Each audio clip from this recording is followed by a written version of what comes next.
Un nuevo sábado, nuevos aprendizajes educativos para no solo maestros, docentes y aliados a la educación, sino también para todo el público, padres de familia y alumnos ya jóvenes y adultos.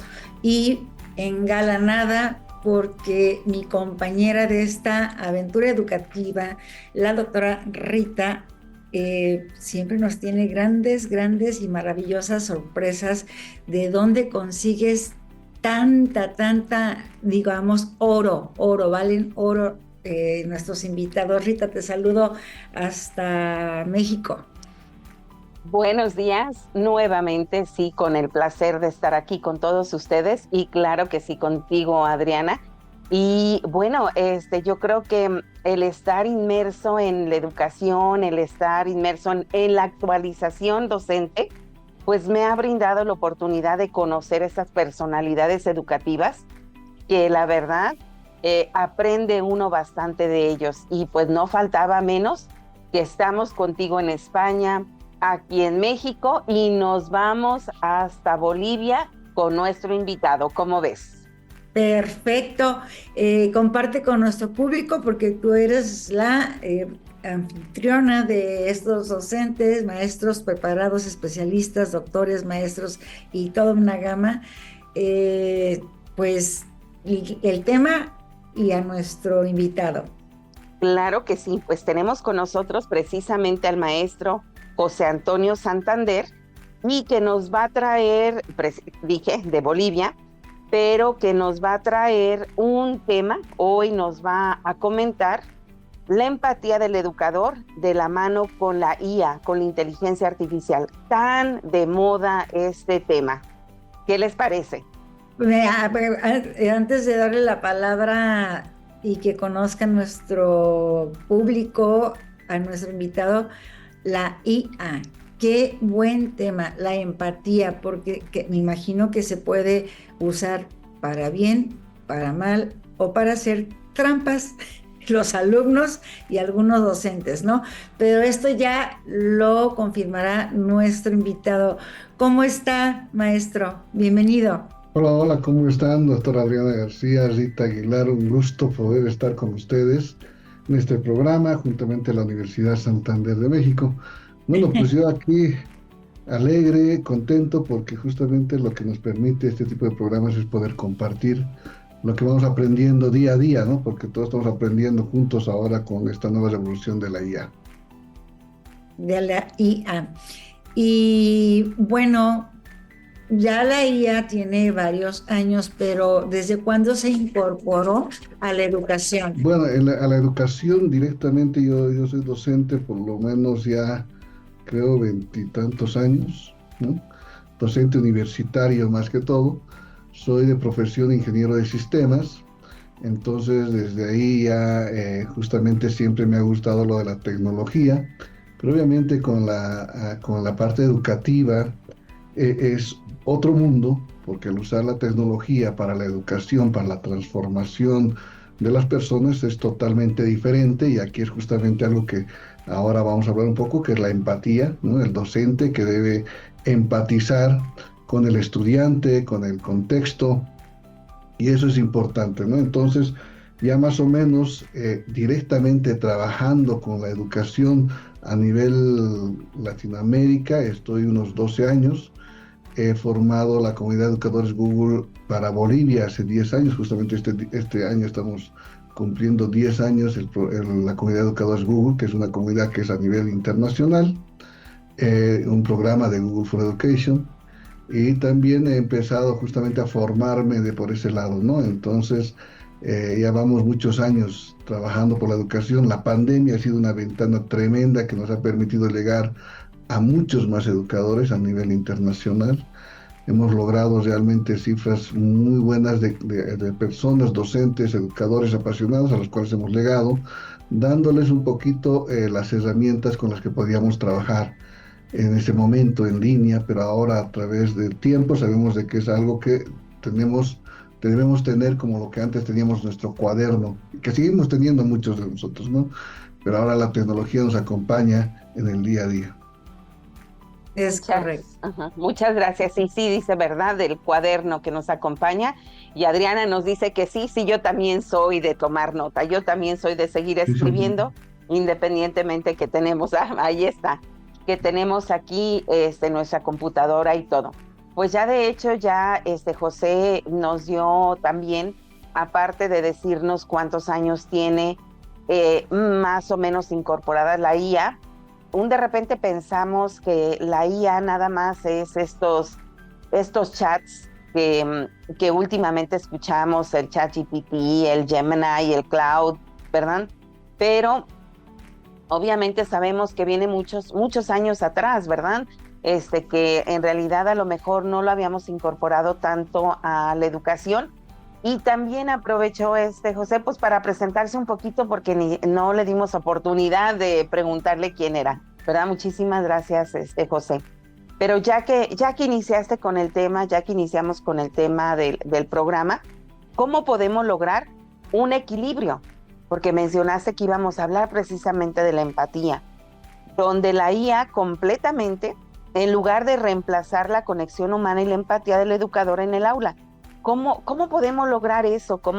Hay muchos docentes donde no han hecho ese clic, no han encontrado cómo utilizarlo porque piensan que nos van a reemplazar, ¿verdad? Pero ¿cómo podemos lograr ese equilibrio desde tu punto de vista y desde tu expertise? No, sí es algo importante lo que comentabas también y sobre hablar de empatía. Debemos entender de que esto de la inteligencia artificial viene hace mucho tiempo, ya tiene mucha data, ¿no? Si bien tal vez siempre a veces somos, de alguna manera pensamos que las personas no están listas para asumir ciertos desafíos en base al conocimiento y práctica que se tiene, la inteligencia artificial y las empresas que manejan la inteligencia artificial fue, yo creo, uno de los puntos por los cuales nosotros no nos percatamos de forma directa que la IA ya estaba en todo lado. Ya más o menos deben ser 5 o 7 años que la IA está incorporada en casi todas las aplicaciones que usamos, desde un correo de Gmail, hablando de todo el universo de Google. Todas las aplicaciones de Google ya tenían Gmail. Los que conocemos Google Maps también nos hemos ido dando cuenta cómo nos ha ido ayudando en base a conocernos cada vez más, dónde está nuestra casa, a qué lugar vamos más seguido, cuáles son nuestros gustos en las redes sociales. Pero ya a partir de hace 2 años más o menos, justamente dijeron, pues creo que las personas están listas para la IA, no todas las empresas, pero algunos dijeron, bueno, parece que están listas y lanzaron lo que es el ChatGPT, que nos mostraba de una manera muy sencilla, fácil de cómo interactuar con la inteligencia artificial. Particularmente pienso que justamente esa fue una acertada decisión, muy similar a lo que en un momento dado se dio con las computadoras y Steve Jobs, ¿no? ¿Se recuerdan esa etapa en la que justamente el reclamo de Steve Jobs les decían, ¿cómo vas a poner una computadora en cada casa? ¿Qué van a hacer las personas con esa computadora? No saben programar, no saben interactuar con las computadoras. En esas épocas, si recuerdan, estábamos a hacer comandos en DOS y solamente los programadores, los de sistemas podían. Pero qué equivocados estaban, porque cuando nos pusieron las computadoras realmente cambió la forma como hacíamos las cosas. Fue una transformación, fue una revolución. Las habilidades que teníamos y que hasta ahora nosotros pensamos a veces que es muy importante, por ejemplo, dactilografía. ASDF, muchos deben recordar cómo nos hacían practicar, ¿no? Dactilografía. Dactilografía. Todos los sábados aprendemos nuevos términos y, perdón la interrupción, maestro, pero para aquellos que no están contextualizados con el término y que lo estamos agregando a la hora del maestro, que es dactilografía. Sí, justamente muchos deben recordar, ¿no?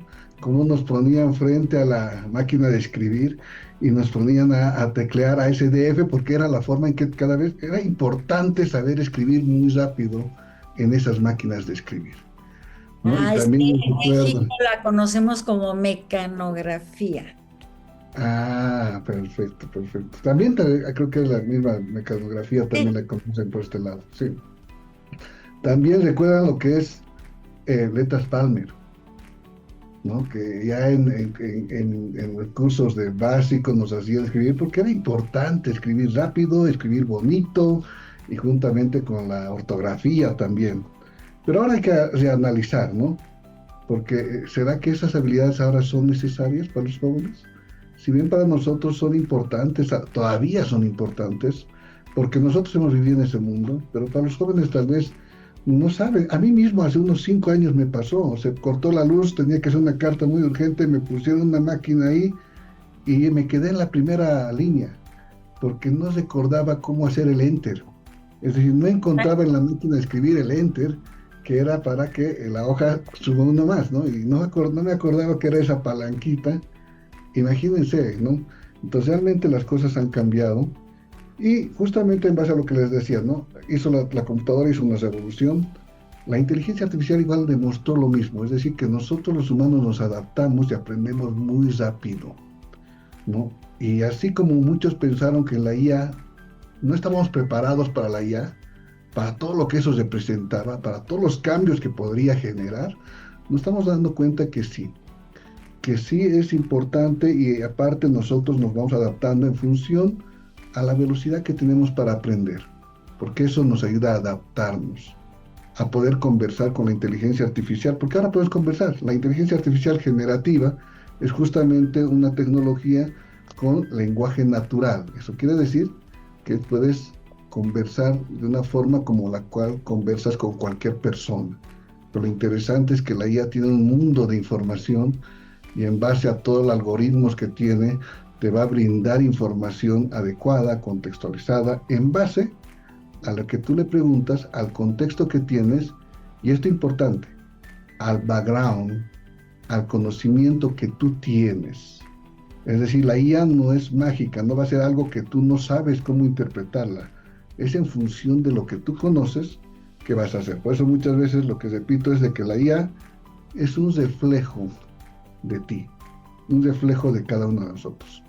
Entonces, ¿cómo podemos equilibrar esto? Primero, recordando que la IA no es una competencia, la tecnología no es humanos contra máquinas, porque la tecnología y la IA la desarrollaron los humanos para ayudarnos en el día a día, ¿no? Entonces, no es primero tampoco algo que va a reemplazarnos, no, nos va a complementar, nos está complementando, nos está ayudando a tener más información, a poder tener soluciones más rápidas y más adecuadas, porque es un asistente personal. ¿Cuánto tiempo las personas que trabajamos, ya estamos en el mundo laboral, realmente necesitamos un asistente laboral o personal que nos conozca, que nos entienda, que incluso antes de pedirle algo ya sepa qué cosas necesito? Y para lograr eso necesitamos a una persona capacitar muchos días, mucho tiempo, ¿no? Y con todo lo que conlleva eso, tiempo, dinero, esfuerzo, días que reniegas contra esa persona, con la que peleas con esa persona, ¿no? Y aparte que a veces no te da lo que quiere porque son personas y las personas no pueden trabajar las 24 horas, ¿no? Y ahora puedes tener eso frente a ti todos los días, los 7 días de la semana, las 24 horas del día. Entonces es tu asistente personal. Entonces la IA se ha convertido en nuestro asistente de eficiencia, capaz de automatizar todo. Hay que recordar de que lo que se puede automatizar, lo que es repetible, en eso te va a ayudar a ser más productivo. También hay que entender la empatía con los datos, eso nos va a ayudar a equilibrar. Eso quiere decir que lejos de ser fría la tecnología, me acuerdo siempre de Ernesto Sabato en la que en algún tiempo cuando la televisión para esa época llegó a ser como una droga, le decían la caja de la droga, ¿no? Decía que nos deshumanizaba, ¿no? Porque te olvidabas saludar, porque te olvidabas con quién estabas al lado, te olvidabas conversar, entonces te deshumaniza, ¿no? Pero poco a poco hemos ido entendiendo de que también la parte de la humanización es poder saber lo que está pasando en otras partes para poder empatizar, poder conversar con otras personas que están en otras partes del mundo.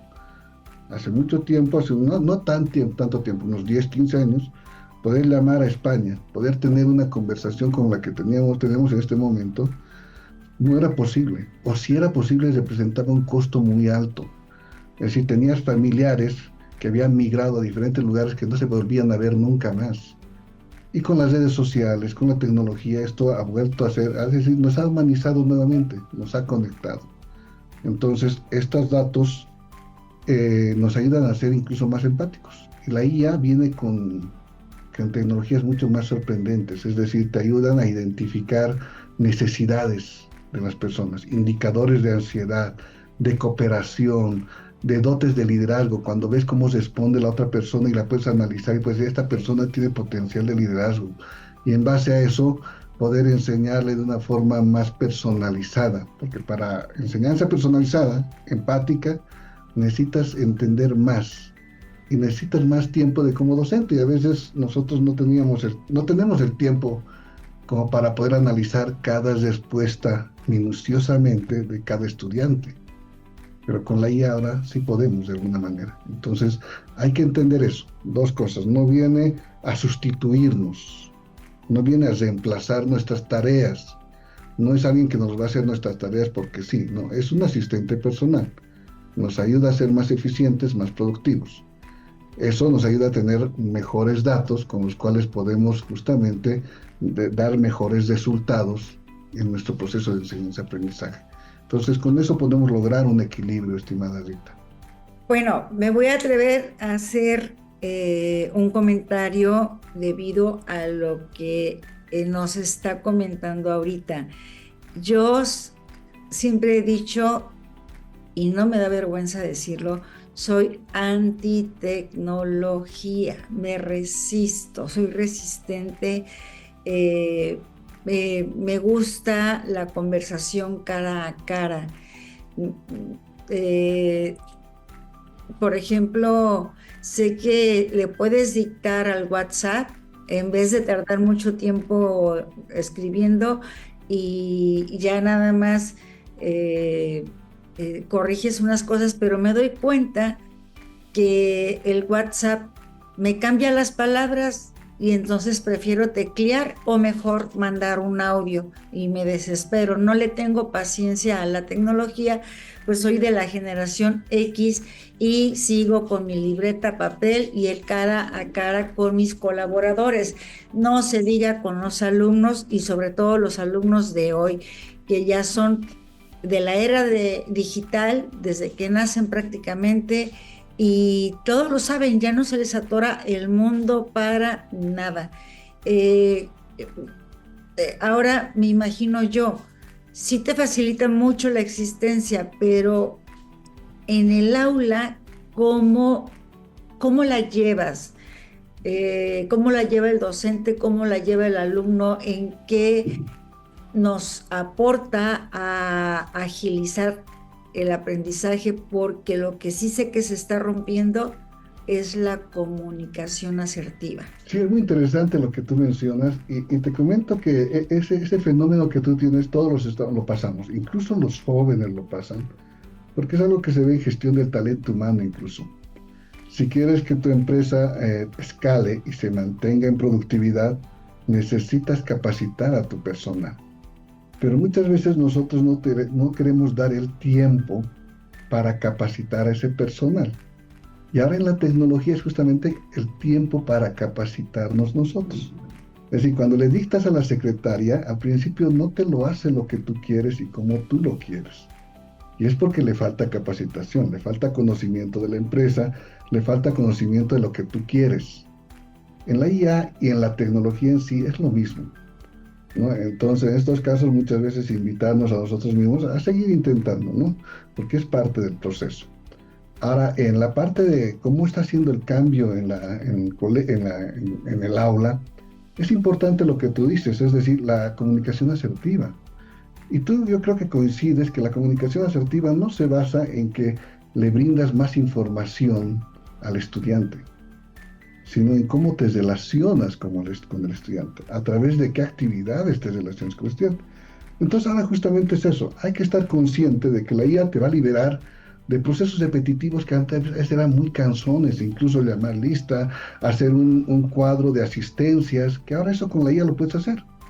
Pero eso te da ahora tiempo para que puedas generar un ambiente mucho más productivo con el estudiante. Es decir, que puedas fomentar esa comunicación asertiva a través de algo que el docente, el docente es el único que puede hacer y la IA no sabe, no puede hacer. El para qué necesita saber algo y el por qué y dónde lo va a aplicar. Eso es contextualización. Y eso es habilidades personales. En base a toda esa información, ya no tiene sentido de que el profesor vaya con su libro y te dicte lo que tiene en el libro, porque ahora puedes encontrar mucha más información, más valiosa, más contextualizada, más resumida y aparte más dinámica porque está en videos, con imágenes y todo. Entonces ya incluso en la etapa en que el profesor iba con su libro bien forradito para que nadie sepa qué libro era, porque ese era su know-how, ya no tiene sentido. Y lo mismo, ya no tiene sentido que se siga haciendo esas actividades de dictar, de escribir los conceptos en la pizarra. No, ahora hay que hacer dinámicas de mejoramiento en habilidades personales, pensamiento crítico, inteligencia emocional, comunicación asertiva. La IA te lo puede preparar una presentación con imágenes y texto en unos minutos, pero ¿será que el estudiante puede defenderlo? ¿Puede contextualizarlo? ¿Puede realizar preguntas en base a esa información? Eso va a depender cuánto ha estudiado y cuánto conoce. Por eso les decía, la IA es un reflejo de cada uno, ¿no? La IA no es una magia que va a hacértelo algo y vas a poder liberarte de todo, ¿no? El conocimiento sigue siendo clave. El conocimiento sigue siendo más que solamente tener información. Entonces, ahí es el cambio de chip del docente.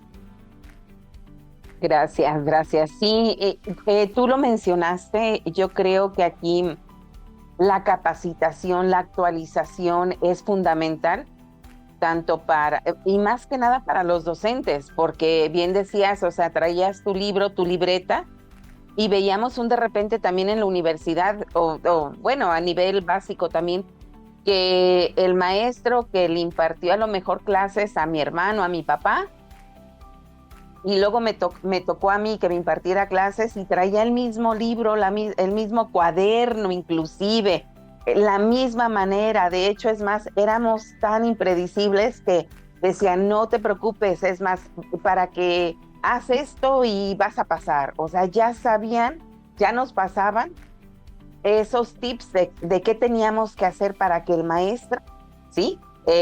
Lograra pasarnos de grado, de materia, con buenas calificaciones o qué teníamos que hacer. Y ahora no.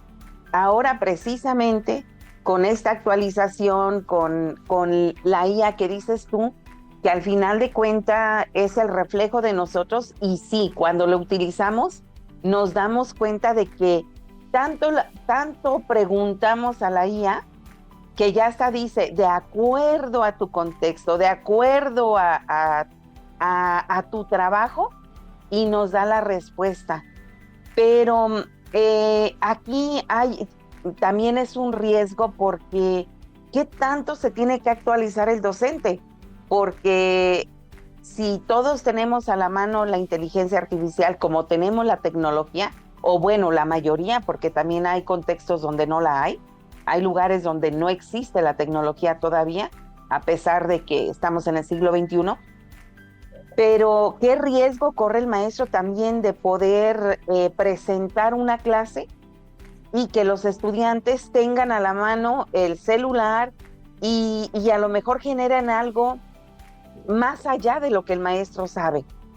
Ahí, ¿qué es lo que hace el maestro con esto? O sea, ¿cómo puede lidiar esta situación con sus estudiantes sin obviamente quedar, a lo mejor anteriormente era quedar en ridículo cuando al maestro le preguntaban algo y no sabía? Ahora, ¿cómo le puede hacer? Bueno, en este caso es un cambio estructural, ¿no? Muchas de los cambios en el tiempo le han dejado siempre al docente. El docente tiene que hacerse cargo de las nuevas estrategias, de los nuevos modelos pedagógicos, y no cambiaba nada en la infraestructura de la universidad, ¿no? Y eso es importante y es clave entenderlo, porque ahora debemos justamente tomar en cuenta de que hay nuevas tendencias, nuevos modelos que debemos aplicar, ¿no?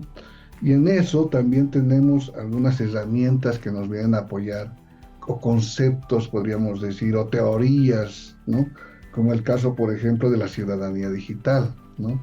El hecho de que sepan cómo poder abordar la tecnología y manejar la tecnología, y el docente como un curador de contenido, verificar que el contenido que se está revisando y que se le está brindando sea el adecuado.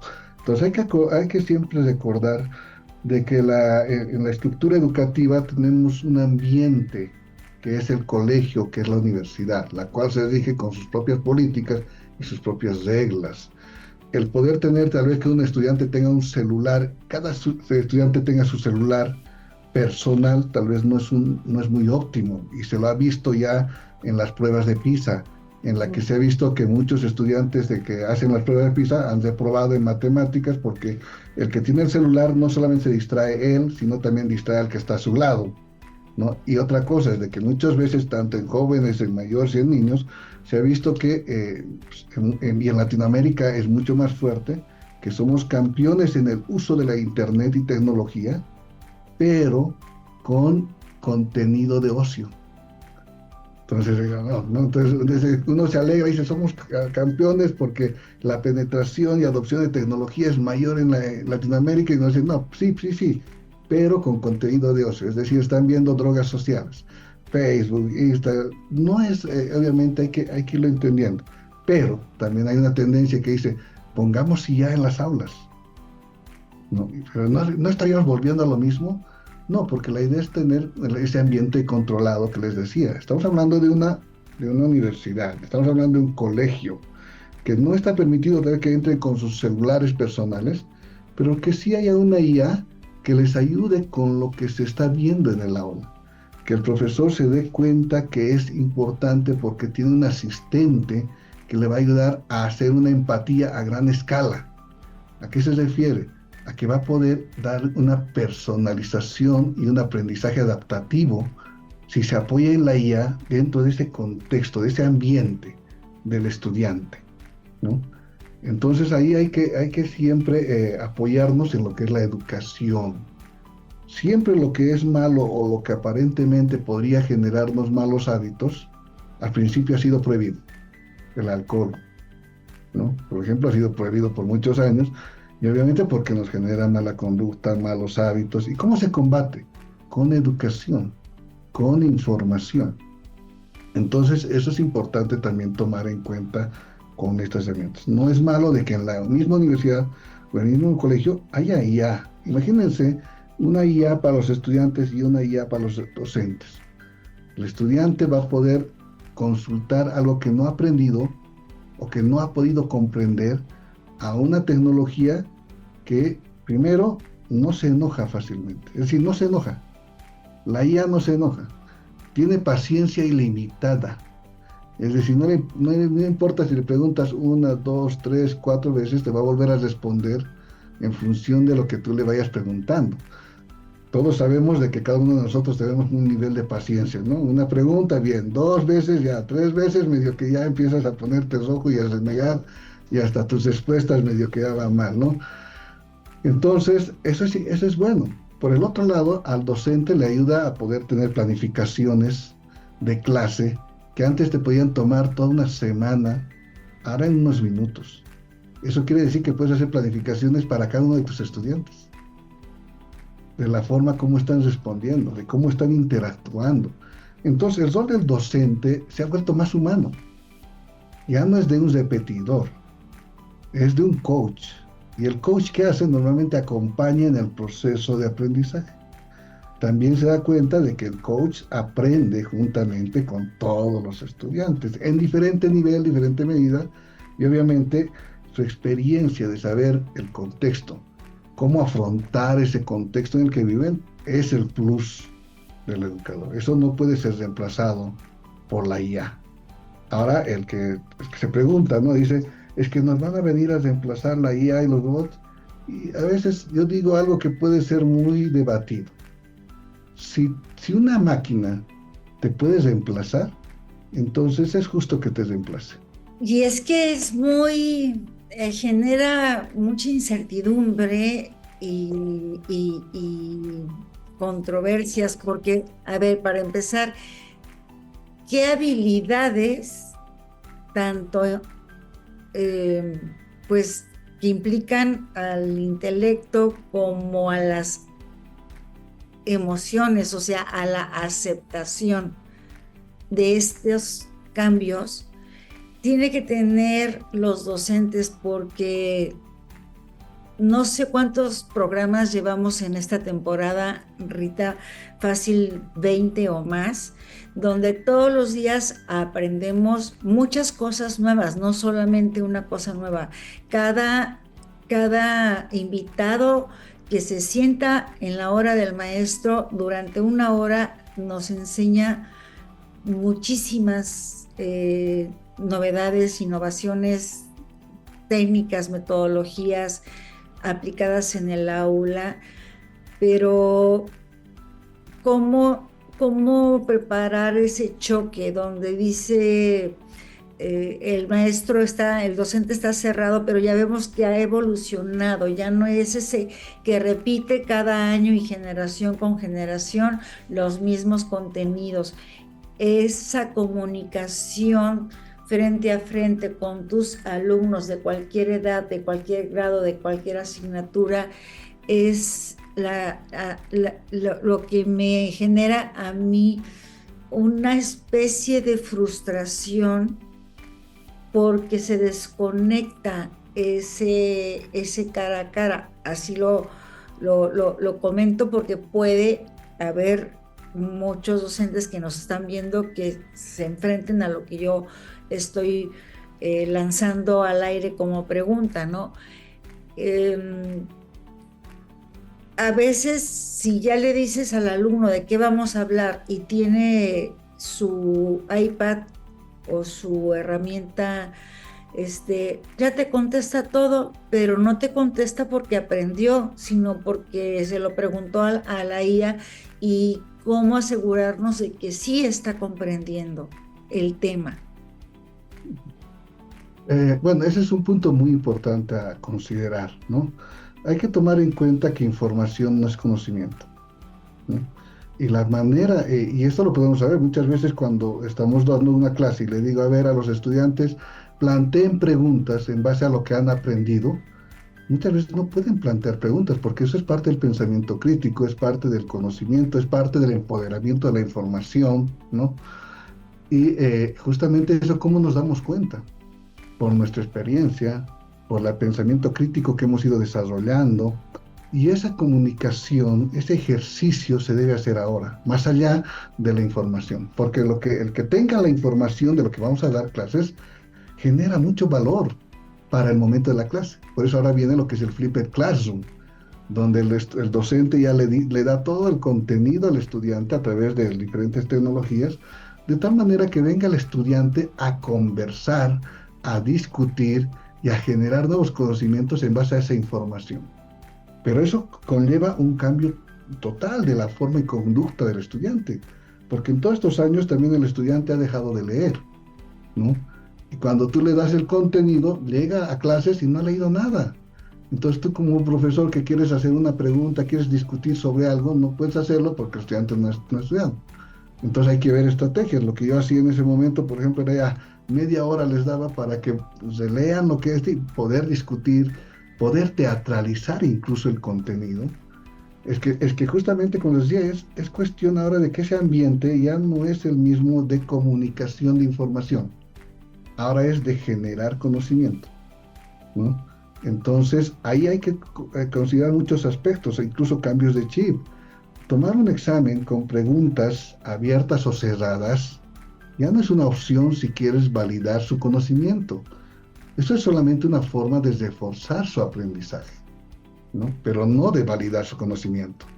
Pero muchos docentes siguen usando la tecnología. Ahora hay un formulario automático que automáticamente te lo revisa, y eso es lo que utilizan. Es decir, estamos usando una herramienta actual con estrategias del siglo pasado, ¿no? Entonces tenemos que irnos adaptando. Ahora, todo tiene sus pros y sus contras y lo vamos reflexionando. Una de las competencias en gestión de proyectos, que es justamente una de las líneas que trabajo, es la autorreflexión.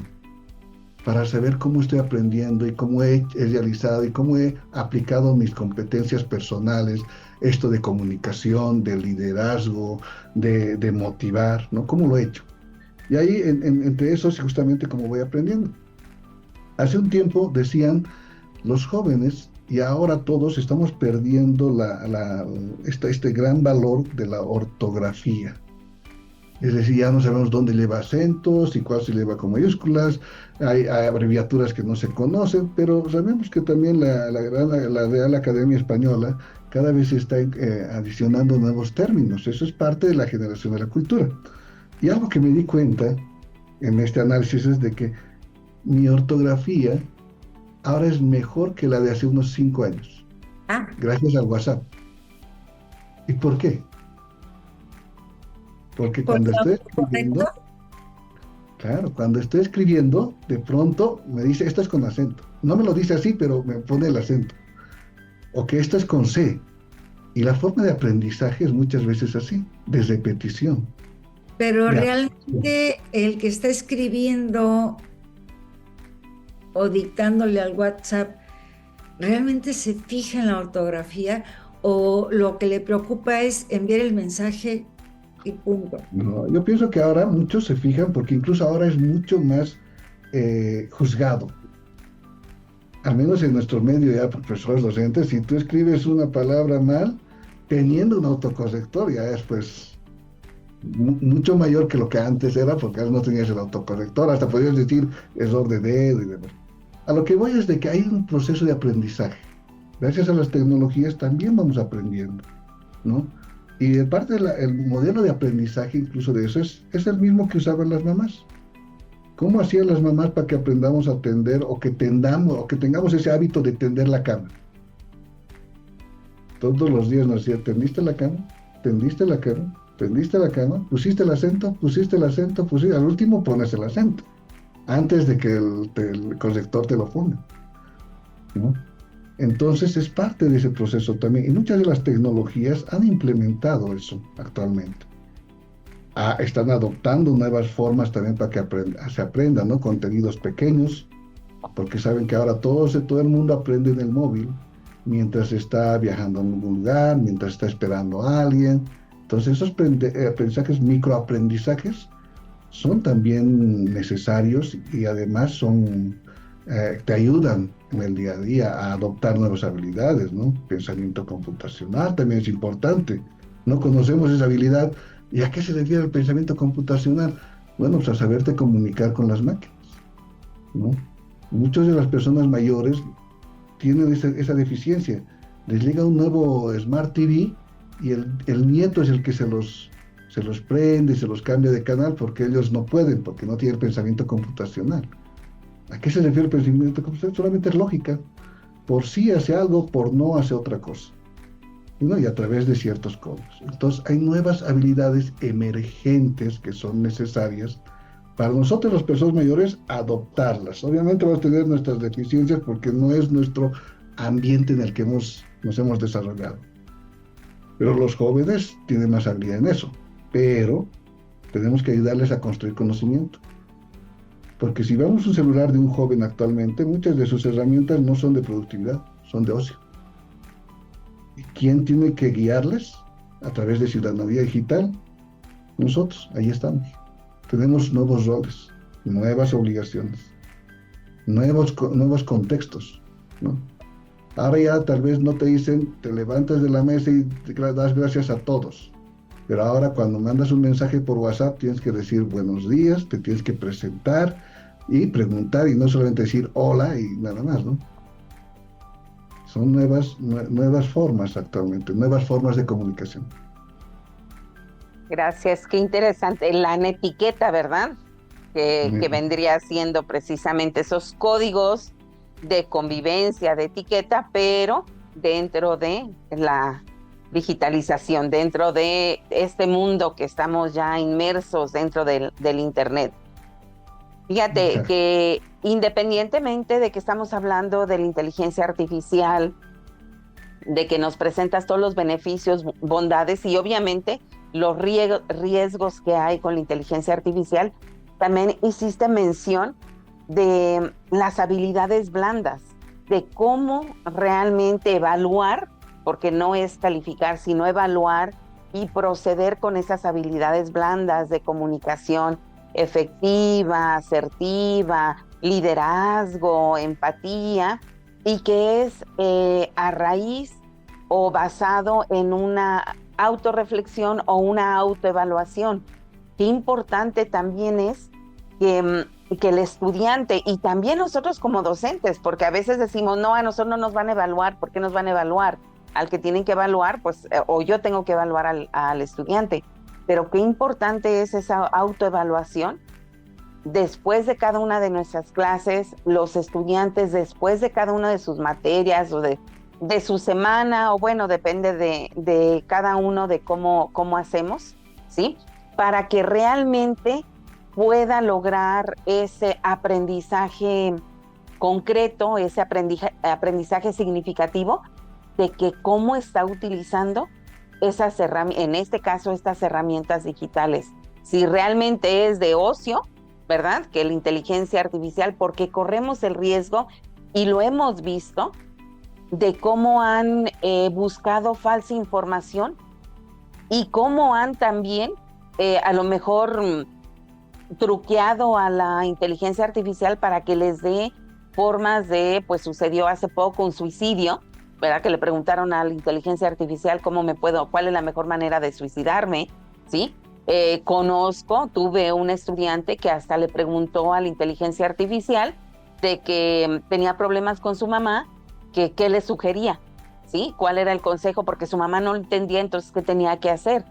¿Cómo podemos nosotros, o sea, es imposible también meternos en la mente de cada uno de los estudiantes y de los docentes, pero yo creo que sí es importante esto de la ciudadanía digital, de la netiqueta, para que primero el docente, los padres de familia también se involucren, para que puedan guiar a sus jóvenes, a sus estudiantes, a sus hijos, el uso correcto, ¿sí? ¿Cuáles son algunas recomendaciones, aparte de las que ya nos dijiste, que pudiéramos o dónde podemos encontrar esa información para que tanto el docente como los padres de familia y los mismos estudiantes usen correctamente el internet, las aplicaciones y sobre todo la inteligencia artificial? Muchas organizaciones tienen sus programas, justamente propios programas de ciudadanía digital. Google particularmente tiene lo que es ciudadanía digital de Google para niños, para jóvenes, para adultos.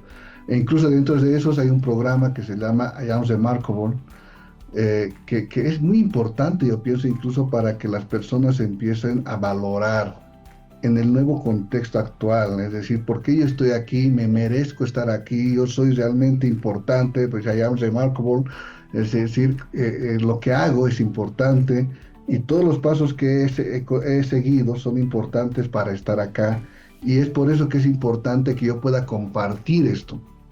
A muchas personas, a muchos jóvenes, personas, adultas incluso, les cuesta compartir lo que van haciendo porque lo ven como que está, de alguna manera, hay una palabra que dice, se está jactando, no sé si la utilizan allá de la misma manera, se está jactando de lo que hace, ¿no? A nosotros que nos importa lo que hace, pero hay que recordar de que todo lo que hacemos puede inspirar a otras personas. El compartir un logro es para inspirar a otras personas, y eso es algo importante en el docente. El docente no solamente es un nodo conectado a la tecnología, es un nodo especializado. Sigue siendo la persona a la que debemos acudir, pero para poder acudir debemos poder saber dónde encontrarlo, ¿no? Y actualmente, donde nos conectamos es en las redes. Entonces, un docente que no se alinea a estas nuevas revoluciones, realmente es mucho más difícil que pueda empatizar, si seguimos usando la misma palabra, para lograr cambios en los estudiantes, poniéndose en el mismo zapato. Si bien antes era diferente, pero igual buscábamos al profesor y sabíamos dónde encontrarlo, en la sala de profesores, en el aula. Pero ahora sabemos que podemos encontrarlo en su blog, en sus canales de YouTube, en sus TikToks, ¿no? Para poder escuchar tal vez frases motivadoras, poder ver qué cosa ha logrado y poder saber cómo puedo lograr eso, ¿no? Que es lo que normalmente a veces pasa. Cuando yo publico que me he certificado en algo, de pronto los otros profesores quiero lo mismo, quiero lograr eso, ¿cómo puedo hacer? Y es una oportunidad de seguir compartiendo. Entonces, todo eso es importante. Y aparte también ahora con la tanta información que tenemos, el poder lo que es ir eliminando el sesgo, podríamos decir, ir verificando qué está bien y qué está mal y enseñar eso a los estudiantes. El desafío ético de la inteligencia artificial, ¿no? El uso ético de la inteligencia, no confiar del todo. O sea, sabemos que la inteligencia artificial sigue alucinando. En base a las preguntas que tú le haces, puede inventarse respuestas. Eso es alucinar. Y sigue teniendo sesgos en base a la información de dónde le estás preguntando, que no tiene tu contexto, puede darte respuestas sesgadas, ya sea por injusticias sociales, económicas, que puede afectar a tu motivación también. Entonces hay que ayudarles a analizar eso. ¿Y cómo se analiza? Reforzando el pensamiento crítico, ¿no? Entonces, una formación obligatoria es importante, no solamente en el contexto educativo, sino desde la familia. Recuerden, ¿no? A nosotros nos decían nuestros papás, salude. A la persona mayor, salude. Y desde chiquitos, salude. Ahora muchos de los jóvenes ya no les dicen a sus hijos que saluden. Y peor, no les dicen que cómo tienen que redactar un correo electrónico, siempre diciendo el saludo, no les dicen, porque ellos mismos no saben. Llegó la tecnología, nadie les enseñó y no saben cómo enseñar a los niños, y los profesores no saben cómo enseñar a los niños, eso también.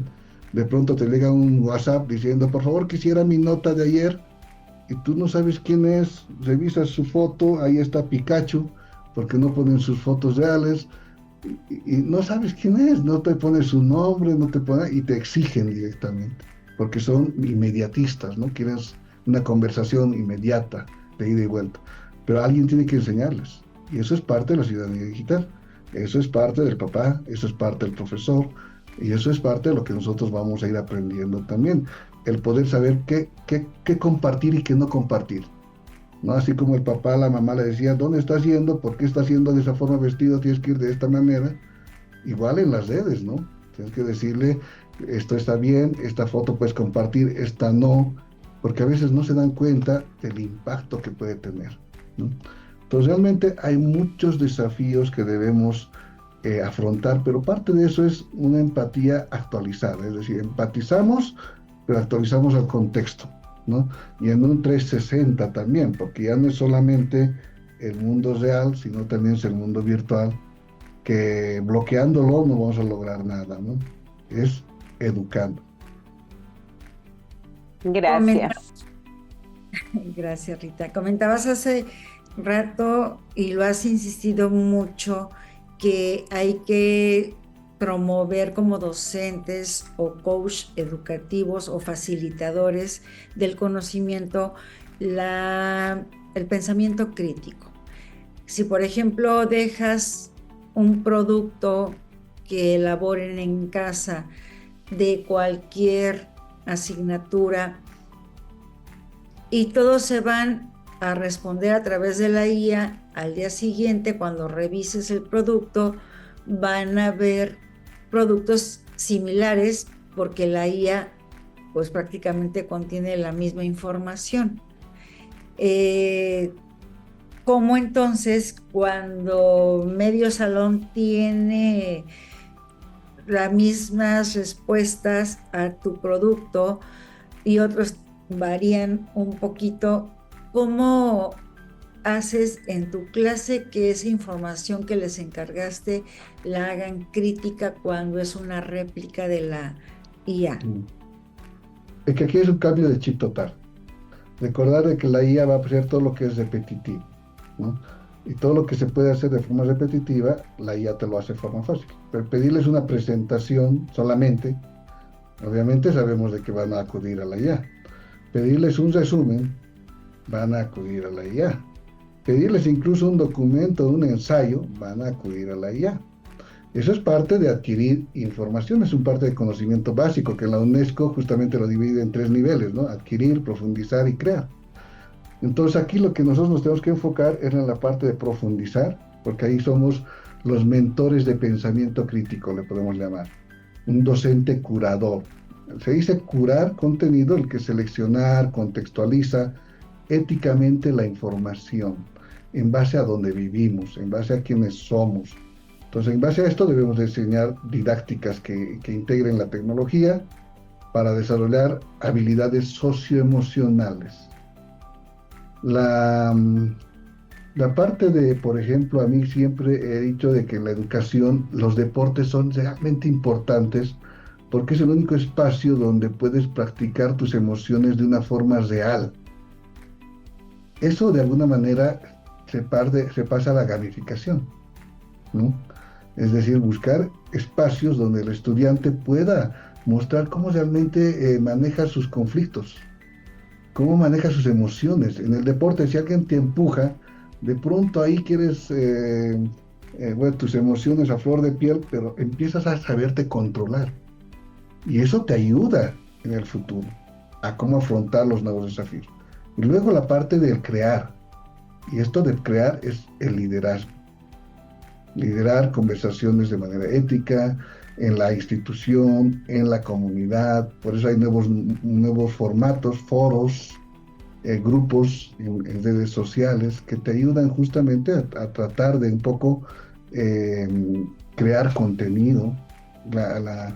Se sabe de que ahora con la inteligencia artificial, que es generativa, vamos a tener una abundancia o sobreabundancia de información, porque todo el mundo ahora crea contenido.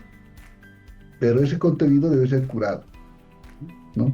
Seleccionado, contextualizado, con una información ética, no sesgada, no alucinada, ¿no? Entonces, las instituciones acá deben invertir en formación que pudiera ser en las humanidades digitales y la pedagogía aumentada inclusiva, ¿no? Eso es importante. Y esa es la manera actualmente en la que debemos ir viendo. Entonces, el cambio de chip, como les decía hace rato, si yo les doy un examen para su casa, por más de que el sistema sea con vigilancia a través de cámaras web y demás, si solamente consta de preguntas, no duden de que alguien, antes el libro, el hermano, el que estaba al lado con un libro, ese era el IA. Ahora con el IA en otra máquina, en tu celular, ya tienes las respuestas. No esperes que con eso van a aprender. Entonces debemos empezar a adoptar nuevos modelos, nuevas prácticas, nuevas pedagogías. Y aquí siempre viene la pregunta, ¿cuáles son esas? Y aquí hay una situación interesante. La pandemia del COVID nos ha reseteado el mundo. Y con la IA se ha transformado. Es decir, no solamente hemos evolucionado en hacer las cosas más rápidas, sino se ha transformado. Y eso quiere decir de que todo, si hablamos de paradigma, el paradigma se vuelve a cero y todo vuelve a cero y hay que volver a generar nuevos paradigmas. Es decir, la respuesta para saber qué funciona y qué no funciona es la misma de siempre, la misma de investigación. Prueba, error. Prueba, error, pero obviamente nosotros como docentes, con nuestra contextualización, con nuestra experiencia, con la información que hemos ligado a hacer conocimiento en base a práctica, en base a eso tenemos que ir haciendo prueba y error, y que en cada contexto también es distinto. Gracias, gracias. Bueno, ya que hablas de contextualización, contexto, ¿qué sucede ahora con esta situación? O sea, suena maravilloso la IA, el internet y todo, pero todavía hay brechas y todavía hay contextos, lugares donde no tiene ni siquiera la red de internet. Es más, vámonos más atrás, ¿sí? No tiene ni siquiera luz. Todavía sabemos que en Latinoamérica hay espacios así. ¿Cómo podemos acercarlos? ¿Qué podemos hacer? Porque pues no se pueden quedar atrás con la educación, y menos con esta educación del internet, de la digitalización. ¿Qué podemos hacer, José? Bueno, acá tenemos que ver de que la educación siempre fue un privilegio, ¿no? Y hasta ahora sigue siendo un privilegio, ¿no? Y la IA no debería ser ese privilegio, sino debería ser una oportunidad para todos. Pero también debemos estar conscientes de que obviamente por más de que estemos viviendo en un país de los más adelantados o tal vez en un tercer mundo, siempre hay esos sesgos en los que hay gente que sí tiene acceso y otra gente que no tiene acceso. Pero yo pienso que aquí parte del profesor, del educador, es que no debería haber una discriminación por el hecho de que no haya o haya internet o haya acceso a tecnología, no haya tecnología, a que ese estudiante realmente sepa qué cosas hay y cómo poderlas afrontar. Es decir, hablar de inteligencia, de ciudadanía digital con o sin tecnología es importante que lo hagan, ¿no? Ahora hay maneras de poderle dar a entender la tipo de tecnología que hay, de tal manera de que cuando esa persona entre a un contexto donde sí está la tecnología, no se sienta como si nunca hubiera escuchado eso. Hemos trabajado mucho aquí en Bolivia y muchos profesores justamente nos hacían ese reclamo, casi un reclamo. O sea, claro, fácil hablar desde la comodidad de tu casa con internet, pero a ver, ven a mi cerro donde no tengo internet, ¿cómo les enseño a mis estudiantes esto que me estás diciendo? Obviamente es un gran desafío, pero también la humanidad se caracteriza por algo, por la creatividad. Y en base a eso, justamente algo que hicimos nosotros, por esos reclamos, yo vengo de un pueblo que debe tener por lo menos unos, no sé, 5 familias. Es una comunidad, ni siquiera es un pueblito. Entonces me fui a mi pueblo y en ese pueblo justamente llevé mi cardboard. No sé si se ubican los cardboard de 3D de Google, que se hacían con cajitas de cartón, que no te cuesta ni $1 a $2. Llevé mi celular, obviamente sabía que no había internet, así que me lavé videos, ¿no? De videos del océano y demás. Y fui a la escuelita de esa comunidad que habían solamente, es una escuelita con 10 estudiantes hasta los 10 años. Solamente es de primero básico a quinto básico. Es decir, lo más pequeñito que pueda imaginar. Ahí está. Y de ahí es que vengo yo, es de San Pedro de Sorata, aquí de La Paz, ¿no? Ahí es de mi mamá, yo voy ahí siempre. Entonces, conocía el lugar, pero no conocía muy bien la escuela. Me fui a la escuela y les mostré justamente el QR, poniéndolo en mi celular, sin internet, sin nada de datación, solamente lo que manejamos todos, celular y el cardboard de $1. Y algo maravilloso pasó ahí. Dicho sea de paso, casi el 80% de los estudiantes niños son mis familiares, es decir, son mis sobrinos o son mis primitos, ¿no? Pero bueno, aparte de eso, obviamente no estaban enseñados a que digan nada. Les puse un videito donde mostraba con el 360 el mar y lo que había en el mar.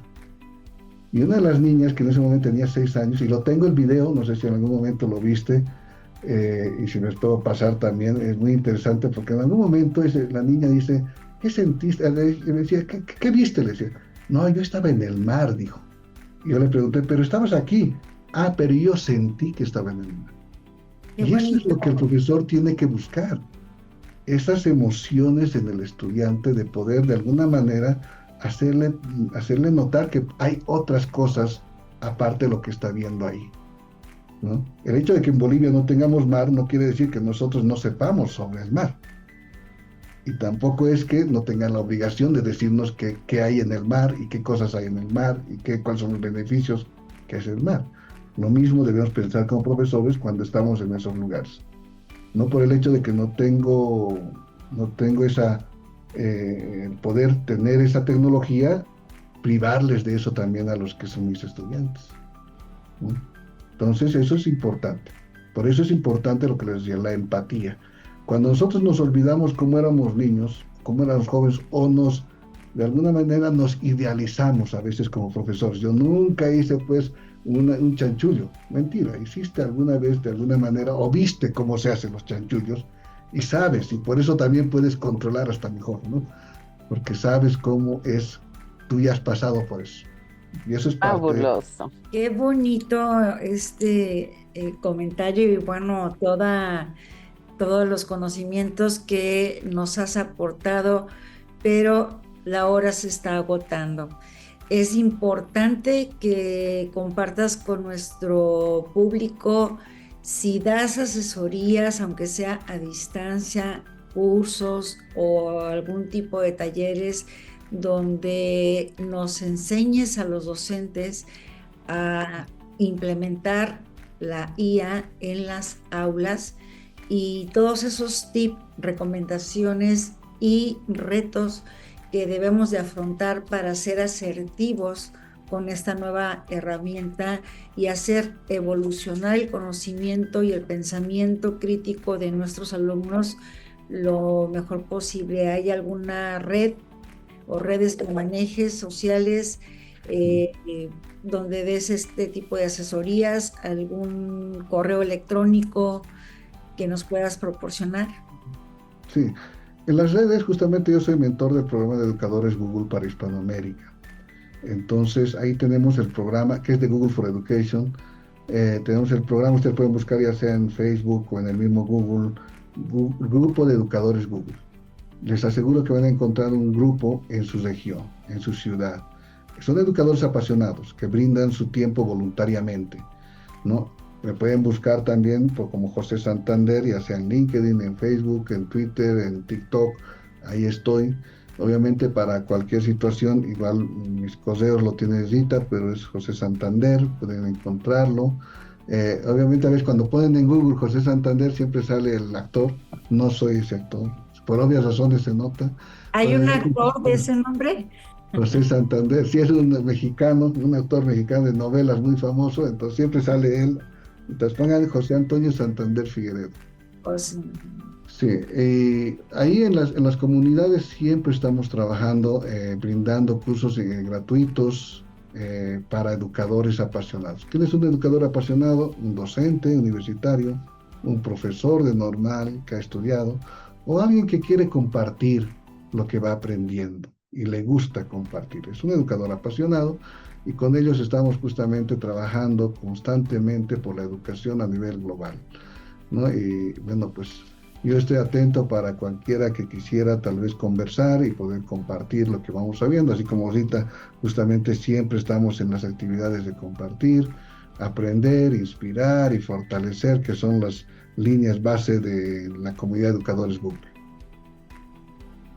pues un placer y un honor, Rita. Conclusiones y de verdad, pues también te sigue sacando muchas estrellas educativas. Gracias, gracias. Pues llegamos al final, ¿verdad? Y tenemos aquí una persona, estuvo con nosotros maravillosa, que realmente su pasión es enseñar, así como aprender. Y pues la conclusión es de que no le tengamos miedo, ¿verdad? De que de alguna manera, con o sin una red ancha, una banda ancha de internet, podemos acercarnos a esta virtualidad. Y pues hay que buscar primero ciudadanía digital para aprender esas normas, esa etiqueta, para de ahí continuar y poder llevar a nuestras aulas. Muchísimas gracias, José, por aceptar la invitación, por enseñarnos tanto como siempre. Gracias, doctora Adriana, a la distancia, un abrazo, nuevamente gusto verte. Ya nos hace falta precisamente ese abrazo, personalmente, ¿sí? Y a todos los que nos están escuchando, pues esperamos que también hayan aprendido de este programa, este sábado. Desde luego que sí, y como tú dices, tenerle paciencia a la IA y usarla poco a poquito aprendemos, ¿no? Ir avanzando paso a paso para evolucionar también como docentes, no solamente como alumnos. Gracias, José, maestro José, y pues sé que es muy ocupado, pero estaremos próximamente en contacto para aprender más de sus conocimientos. Nuevamente, gracias a ambos. Y pues, querido público, ya llegó el final de una emisión más de La Hora del Maestro. Esperamos y estamos seguros que con nuestra embajadora Rita, que nos consigue grandes docentes, doctores en ciencias de la educación o especialistas preparados en temas educativos e innovadores, pues vayas aprendiendo una hora cada sábado en este programa de La Hora del Maestro de Universidad Santander. Nos vemos el próximo sábado. Hasta luego. Adiós, gracias.